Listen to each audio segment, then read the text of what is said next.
At 22:14 local time, 16 Israeli F-35s were crossing the Zagros Mountains into Iran. But tonight, they were completely abandoning the jet's defining advantage, its invisibility.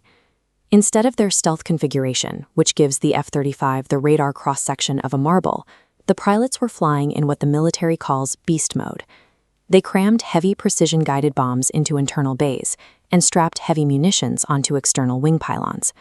Every rack and hardpoint multiplies the radar return, giving the jets the visibility of a delivery truck. They traded stealth for maximum raw carrying capacity. They also carried external drop tanks. Normally, a 3,600-kilometer round trip demands mid-air refueling, but Iranian intelligence had been tracking the predictable orbits of KC-77 tankers over Iraq for days. Any movement from those tankers telegraphed an inbound strike. To maintain surprise, the F-35s had to fly independently. This animation shows exactly what that Yoldaja looks like. Absolute independence meant a zero margin for error. Think of it like driving across a desert with just enough gas to reach the only station. There is no fuel budgeted for detours, no extra gas for wrong turns, and most importantly, no fuel left over for evasive maneuvers. And that became an immediate problem. 9 days earlier, the Israelis destroyed what they thought was an Iranian S-300 missile system. It had the correct silhouette on satellite imagery and a plausible thermal signature. But it was a decoy. The real S-300 had been driven 50 kilometers into these mountains and sat cold, waiting. Now, 16 heavily loaded F-35s had just flown directly into its 150-kilometer engagement envelope. The battery locked on. Suddenly, the pilots were forced into hard, aggressive, evasive maneuvers, banking and diving to break the radar lock. Every single maneuver burned high rates of fuel from emergency reserves that technically didn't exist. Before they even reached Tehran, the math that was supposed to get them home had shattered. An S-300 battery requires about 90 seconds to take a shot. The moment its radar transmitted, an orbiting U.S. Navy EA-18G Growler triangulated the signal and fired a Mach 2 anti-radiation missile directly at the emission source. The missile smashed into the antenna array 4 seconds before the Iranian crew could transition to fire control. The S-300 was erased, but dodging the initial lock had drained critical fuel from the F-35s. Now, the lead fighter was pressing down to 16,000 feet toward a massive fuel depot in northwestern Tehran, right into the teeth of a hidden Panzer autocannon. Take a look at this digital timer. It represents an 8-second window of extreme vulnerability. To drop the bomb accurately, the pilot flew steady. For 8 full seconds, he was inside the autocannon's engagement envelope, entirely unable to maneuver, while a radar-directed system prepared to fire 5,000 rounds per minute at his aircraft. He was relying on this weapon, the Spice glide bomb. It has no thermal signature and no rocket motor. In its final seconds of flight, its electro-optical seeker photographs the ground and compares those live images, pixel by pixel, to a preloaded 3D reference image inside its computer. It works like facial recognition, but for buildings. The moment the bomb dropped, the pilot violently wrenched his jet away, pulling massive G-forces. A Panzer missile fired, its warning tones screaming.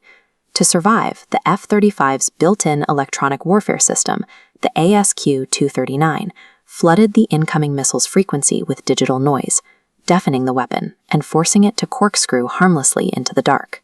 The pilot survived, and the spice bomb successfully atomized a massive tank holding 30 million liters of gasoline. But here is the brutal irony of the mission.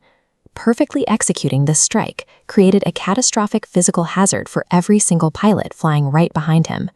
The fuel ignited almost instantly.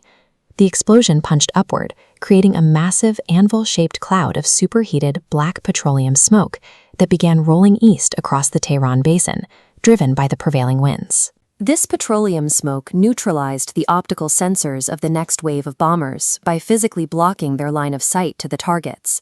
Pilots and their targeting pods could no longer verify their crosshairs were on oil tanks instead of nearby apartment complexes. As the smoke blinded them optically, an electronic threat hit them simultaneously. Somewhere in the city, a mobile truck-mounted GPS jammer activated, flooding the L1 and L2 frequencies with noise. This grid visualization illustrates the nightmare scenario. The 2,000-pound JDAM bombs the second wave carried were now completely blind to both optics and GPS. The jamming caused them to track a phantom coordinate 200 meters away from the actual target. A 2,000-pound bomb was now drifting silently towards civilian housing, and because of the smoke, the pilots couldn't even see it happening. The solution came from 60 kilometers away. A weapons systems officer, a WISO, sitting in the back seat of an F-15I, switched his radar to ground mapping mode. By bouncing radar through the smoke, he manually mapped the terrain, calculated the exact 5-meter GPS drift introduced by the jammer, rapidly did the math, and pushed corrected target coordinates to the entire fleet over a tactical data link. When millions of dollars of primary optical guidance and secondary satellite networks both fail at the exact same time, the ultimate safety net isn't a computer. It's human ingenuity operating on the fly in the backseat of a jet. While every sensor in the formation was focused on the burning depots and the GPS jammer, a single Iranian MiG-29 rolled off a dispersed runway. It was operating completely dark, no radar emissions. It was hunting the strike package using an infrared search and track sensor, a passive system that detects engine heat without broadcasting its own location. The MiG was silently closing in on an F-16 that was descending toward the target. The F-16's warning receivers were totally silent. It only survived because an F-35 in the formation was using its distributed aperture system, 6 infrared cameras bolted around the hull.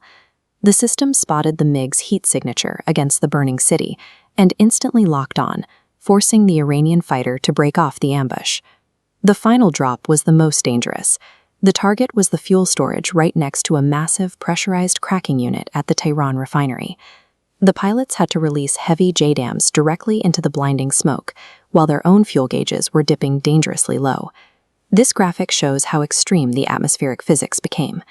A burning petroleum depot creates superheated thermal plumes, updrafts of 800-degree air rising at 30 meters per second.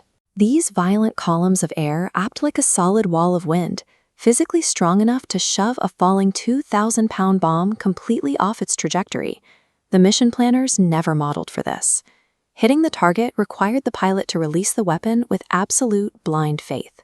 He had to trust a manual radar correction from another jet and hope the bomb's aerodynamic fins could correct for an environment of total physical chaos. The JDAMs dropped through the superheated updrafts, navigating the GPS drift and the thick black smoke. They impacted the storage tanks with exactly 3 meters of physical clearance from the refinery's pressurized processing core. 3 meters. If those bombs had drifted just slightly further through the thermal plumes, they would have ruptured the catalytic cracking unit. That would trigger a cascading overpressure chain reaction, vaporizing pressurized hydrocarbons at 400 degrees Celsius. It would have created an explosion akin to a localized Chernobyl, right inside a heavily populated area. Modern aerial warfare looks like a sterile, push-button science, perfected by stealth coatings and satellite networks. But when the data links are jammed, the physical environment warps around you, and the fuel margin shrinks to absolute zero. Technology stops mattering. Survival depends on the brilliant adaptability of the human in the cockpit.